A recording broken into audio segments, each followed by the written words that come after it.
This segment brought to you by Santa Fe Trail Meats in Overbrook. Let us help feed your family. I'm Brityne Rucker, and this is AGam in Kansas. For an update on impacts of the COVID-19 for cattle producers is Matt Teagarden from the Kansas Livestock Association. Welcome, Matt. Thank you very much.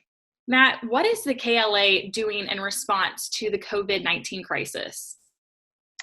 So, we're working with our members, livestock producers across the state, identifying challenges that they're having, and there's a multitude, but trying to identify the key areas where we can have an impact.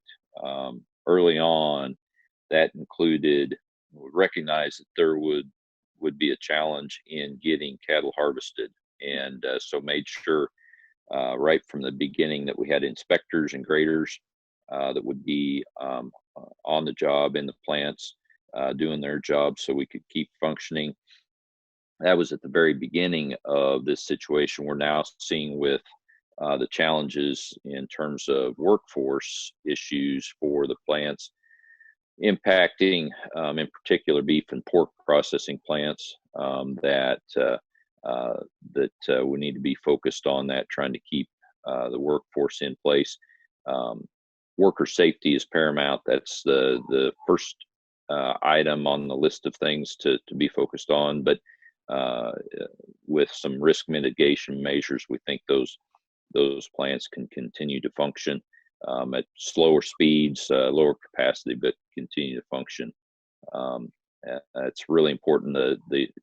On the beef side, the number of cattle that we were projected to harvest and what we've actually harvested is that gap is widening.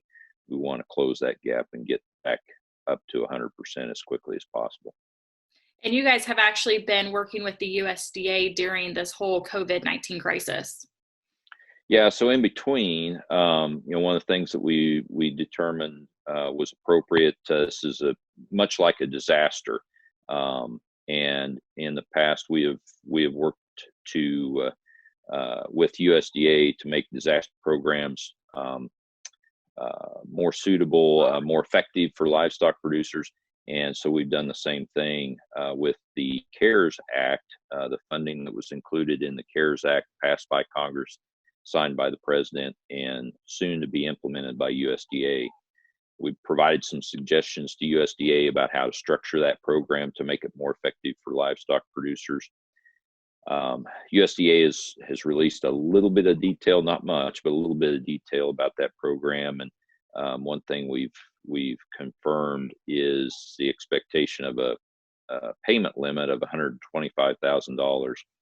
And that's one that when you start doing the math, the market losses that have impacted our members, all livestock producers, that payment limit is pretty low. It will be just a decimal point of the losses for many of our members. And so we've shared that information back to USDA.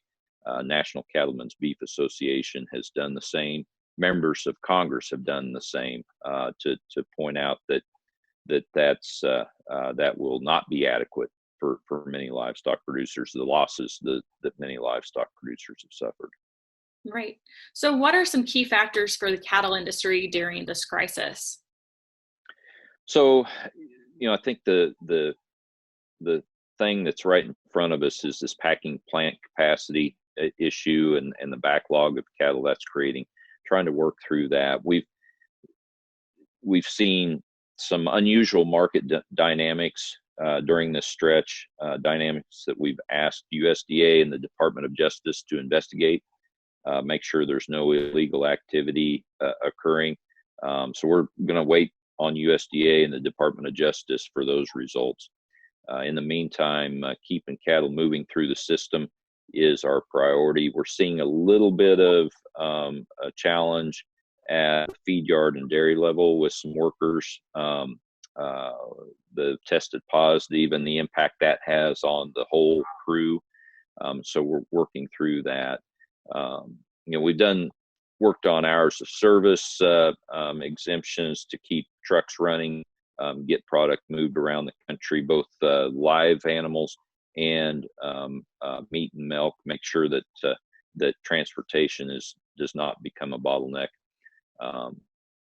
And then the focus on again, that kind of workforce issue is pretty key right now. Right. And I'm sure cattle producers have many more questions than this 3-minute interview, but as always, your team at KLA is ready to answer questions.